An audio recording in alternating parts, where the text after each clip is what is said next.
Press the bell icon on the YouTube app and never miss another update.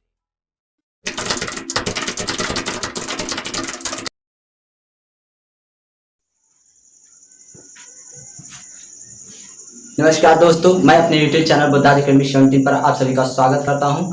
मैं हूं आप सभी का दोस्त यश ऋषि और आज मैं आप सभी को पढ़ाने वाला हूं कुड हैव का यूज। कुड हैव का यूज कहां करते हैं और कैसे करते हैं यह मैं आप सभी को इस वीडियो में बताने वाला हूं दोस्तों। तो आइए पहले हम कुड हैव की पहचान देखते हैं। दोस्तों, कुड हैव की पहचान हमारा है वाक्यों के लास्ट में सकता था, सकती थी, सकते थे यह शब्द आते हैं। दोस्तों, यह शब्द हमारे कुड के सेंटेंस में भी आते हैं पर उसका सेंस थोड़ा अलग होता है और इसका सेंस थोड़ा अलग होता है। दोनों के बीच में डिफरेंसेस क्या है यह मैं आपको एग्जांपल के थ्रू बता दूंगा दोस्तों। तो अब मैं आप सभी को बता देता हूं कि हम कुड के यूज में क्या आप लोगों को बताए थे और कुड हैव के यूज में हम किस तरह किस कंडीशन के आधार पर उसे ट्रांसलेट करेंगे दोस्तों। तो हम कुड के सेंटेंस में दोस्तों कुड के सेंटेंस में एबिलिटी, कैपेसिटी और पावर की को शो करते थे, लेकिन हम इस कुड हैव के सेंटेंस में पॉसिबिलिटी और इमेजिनेशन को शो करेंगे। यानी कि हम इस सेंटेंस में कल्पना करते हैं और संभावना व्यक्त करते हैं कि यह कार्य होने वाला था पर हुआ नहीं दोस्तों। तो अब हम उसका फार्मूला बता देते हैं कि किस फार्मूले के आधार पे इसे ट्रांसलेट करना है। तो दोस्तों, हमारा फार्मूला बिल्कुल सिंपल है। पहले हम सब्जेक्ट लिखेंगे, फिर कुड हैव लिखेंगे, फिर वर्ब का थर्ड फॉर्म, फिर अदर। उसके बाद फिर हम अगर निगेटिव हमारा सेंटेंस होगा पहले हम सब्जेक्ट लिखेंगे, फिर कुड लिखेंगे, फिर नॉट, फिर हैव, फिर वर्ब का थर्ड फॉर्म। उसके बाद जो भी हमारे अदर वर्ड्स होंगे उसे लिखेंगे। तो दोस्तों, अब मैं आप सभी को बता देता हूँ कुड में हम सामर्थ्य की बात करते थे और इसमें हम संभावना व्यक्त करेंगे दोस्तों। कुड हैव के सेंटेंस में हम केवल संभावना व्यक्त करेंगे। अब कुछ एग्जांपल के थ्रू मैं आप लोगों को बताता हूं कि इसके बीच में क्या डिफरेंसेस हैं और किस तरह इसे ट्रांसलेट करना है। तो दोस्तों, पहले हम इसे यूज कर देते हैं।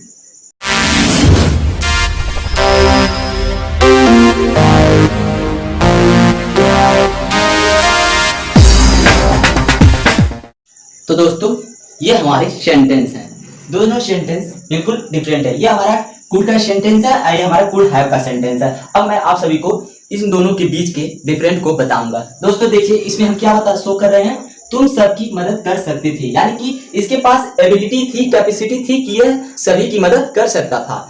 और इसमें देखिए हम क्या बता रहे हैं, इसमें हम यह शो कर रहे हैं तुम सबकी मदद कर सकते थे लेकिन तुमने नहीं की। इसमें हम संभावना व्यक्त कर रहे थे। इसमें तो कैपेसिटी है कि वह सभी की मदद कर सकता था लेकिन उसने ऐसा नहीं किया, उसने मदद नहीं की। तो दोस्तों, अब आप लोगों को इनके बीच के डिफरेंट को पता चल गया होगा कि इनके बीच क्या डिफरेंट है दोस्तों। तो अब हम इसे ट्रांसलेट करके दिखाते हैं। हम देखिए ये कुड का सेंटेंस है, तो देखिए किस तरह करेंगे। यू कुड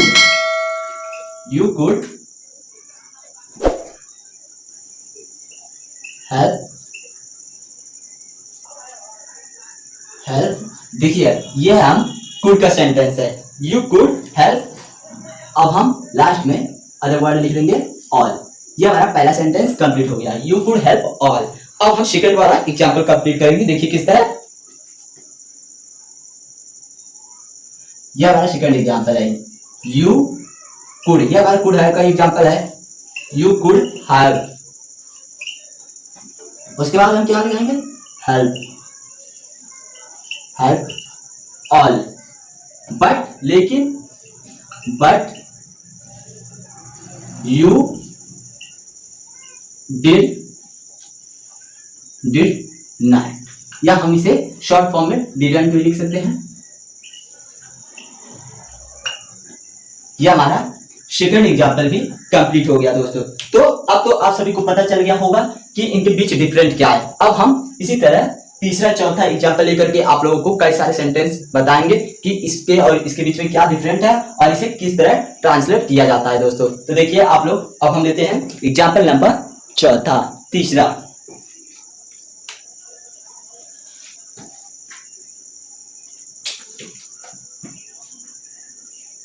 अभी हमारे दो और एग्जांपल हैं दोस्तों, दोनों के बीच के डिफरेंट को बताने के लिए कि इनके बीच क्या डिफरेंट है। देखिए दोस्तों, ये हमारा कुड का सेंटेंस है, ये हमारा कुड हैव का सेंटेंस है। तो देखिए, भारत ऑस्ट्रेलिया को हॉकी में हरा सकता था, यानी कि उसके पास कैपेसिटी थी, एबिलिटी थी, पावर थी कि वह ऑस्ट्रेलिया को हॉकी में हरा दे। और ये हमारा सेकंड एग्जाम्पल क्या शो कर रहा है, भारत ऑस्ट्रेलिया को हॉकी में हरा सकता था लेकिन हरा नहीं सका है, यानी कि नहीं हरा सका। तो दोस्तों ये हमारा यह शो कर रहा है कि उसके पास एबिलिटी थी, कैपेसिटी थी इंडिया के पास कि भारत ऑस्ट्रेलिया को हरा दे, पर उसने ऐसा नहीं किया। ये हमारा इमेजिनेशन है और पॉसिबिलिटी है, यानी कि संभावना है। तो दोस्तों इसे हम किस तरह ट्रांसलेट करेंगे ये तो आप सभी को पता ही है। पहले हम लिखेंगे इंडिया, इंडिया, इसके बाद कुड, इंडिया कुड, ये हमारा मिट जा रहा है दोस्तों, ये जा रहा है ऑस्ट्रेलिया, इंडिया कुड। उसके बाद हम क्या यूज करेंगे दोस्तों, हाँ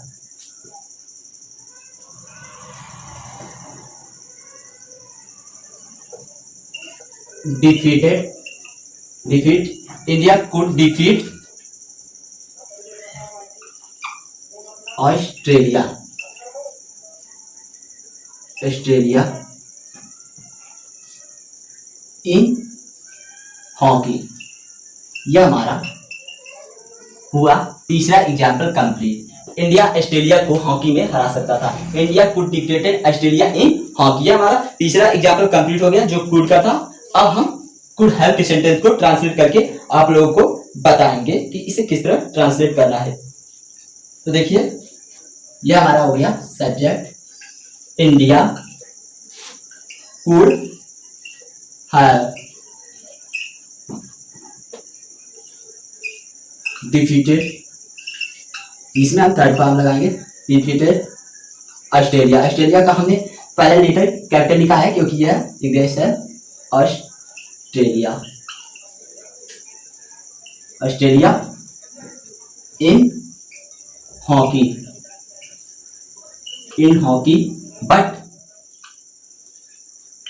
अब हम इधर लिख देते हैं क्योंकि वहां जगह नहीं है दोस्तों, बट या यही हम couldn't लिख देते हैं,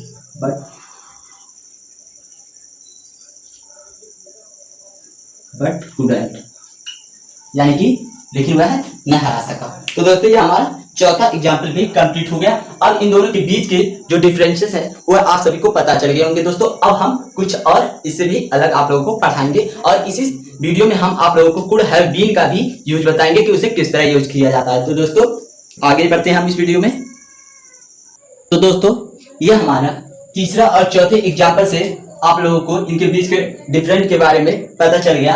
अब हम आप लोगों को कुछ इंपॉर्टेंट नॉलेज देना चाहते हैं दोस्तों। देखिए ये हमारा पास्ट एबिलिटी है, जो हमारा कुड का सेंटेंस होता है उसमें क्या शो करते हैं, और जो हमारा कुड हैव का सेंटेंस है उसमें हम क्या शो करते हैं, उसका क्या अर्थ होता है ये मैं आप सभी को बता देता हूँ दोस्तों। हम पास्ट के यानी कि कुड के सेंटेंस में हम पास्ट के एबिलिटी का बोध होता है और कुड नॉट के सेंटेंस में असमर्थता का बोध होता है। यानी कि कुड के सेंटेंस में समर्थ था, किसी कार्य को करने के लिए वह समर्थ था, लेकिन और इसमें कुड नॉट में वह असमर्थ था। हमारा कुड नॉट में वह असमर्थ था, किसी कार्य को कर नहीं सकता था। अब हमारा ये पास्ट का पॉसिबिलिटी यानी कि हम कुड हैव के सेंटेंस में क्या शो करते हैं ये मैं आप सभी को बताता हूँ। पास्ट के सेंटेंस, पास्ट के पॉसिबिलिटी और इमेजिनेशन यानी कि संभावना और कल्पना को हम कुड हैव के सेंटेंस में व्यक्त करते हैं दोस्तों। देखिए कुड हैव का क्या मतलब होता है, लेकिन नहीं कर सका, यानी कि कोई कार्य करने के लिए उसके पास क्षमता थी पर वह ऐसा नहीं कर सका, लेकिन वह नहीं कर सका। और कुड नॉट हैव के क्या मतलब होता है ये मैं आप सभी को बता देता हूँ दोस्तों।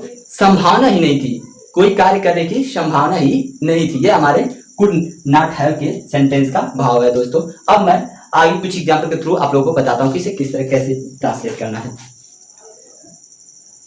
तो दोस्तों अब हम इन दोनों एग्जाम्पल के द्वारा आप लोगों को क्लियर करते हैं। देखिए वह मुझे नहीं पहचान सकता था, वह मतलब उसके पास एबिलिटी, कैपेसिटी और पावर थी कि वह पहचान ले, लेकिन वह असमर्थ था इस कार्य को करने में। और इसमें क्या शो कर रहा है, हमारा वही सेंटेंस है पर इसका सेंस थोड़ा डिफरेंट होगा। वह मुझे नहीं पहचान सकता था, यानी कि इसमें पॉसिबिलिटी क्या संभव ही नहीं था कि वह उसे पहचाने। तो देखिए अब हम इसे ट्रांसलेट करके बताते हैं। हमारा दोनों निगेटिव सेंटेंस है, कुड का निगेटिव सेंटेंस है, कुड हैव का निगेटिव सेंटेंस है दोस्तों। तो देखिए he could not recognize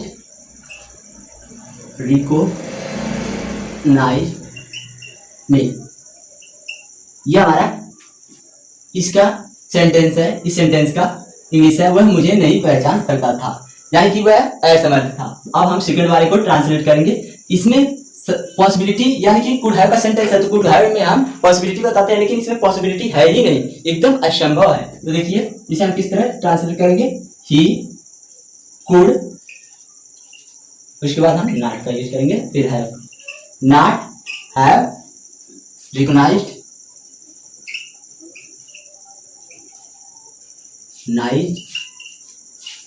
मी। यह हमारी छठवां एग्जाम्पल हमारा कंप्लीट हो गया। अब इन दोनों से आप लोगों को पता चल गया होगा कुड और कुड हैव के बीच के डिफरेंस के बारे में। अब हम इसी में आप लोगों को कुड हैव बीन का भी यूज बता देते हैं दोस्तों। देखिए किस तरह उसको यूज करते हैं।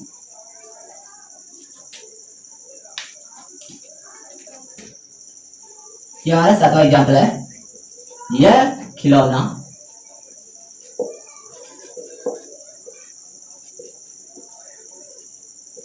बम हो सकता था,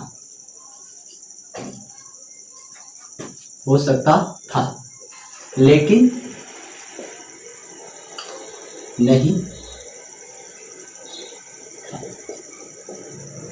यह खिलौना बम हो सकता था लेकिन नहीं था, यानी कि हम इसमें कुड हैव का सेंस इसमें शो कर रहा है। यह खिलौना बम हो सकता था लेकिन नहीं था, यानी कि हम कल्पना कर रहे हैं और पॉसिबिलिटी व्यक्त कर रहे हैं। तो दोस्तों इसे किस तरह ट्रांसलेट करना है, ये हमारा हैव बीन का यूज है।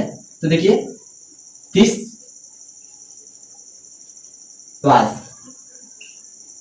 Toy could have been, be माने होता है दोस्तों हमारा, ये बी जो है बी माने होता है होना, लेकिन हम यहाँ पर बी का थर्ड फॉर्म का यूज करते हैं और बी का थर्ड फॉर्म होता है be. Could have been a bomb. ये हमारा हुआ सातवां एग्जाम्पल कंप्लीट। अब हम आठवां एग्जाम्पल लेकर आप लोगों को बताते हैं कि इसे किस तरह ट्रांसलेट करना है। ये हमारा आठवां एग्जाम्पल है दोस्तों, डॉक्टर मशीनों के बिना उनकी जान नहीं बचा सकते थे। ये हमारी पॉसिबिलिटी व्यक्त कर रहा है कि बचा ही नहीं सकते थे मशीनों के बिना। तो हम इसे किस तरह ट्रांसलेट करेंगे, देखिए किस तरह।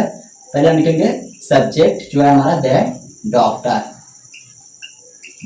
डॉक्टर, उसके बाद कुड नॉट, फिर have save their lives without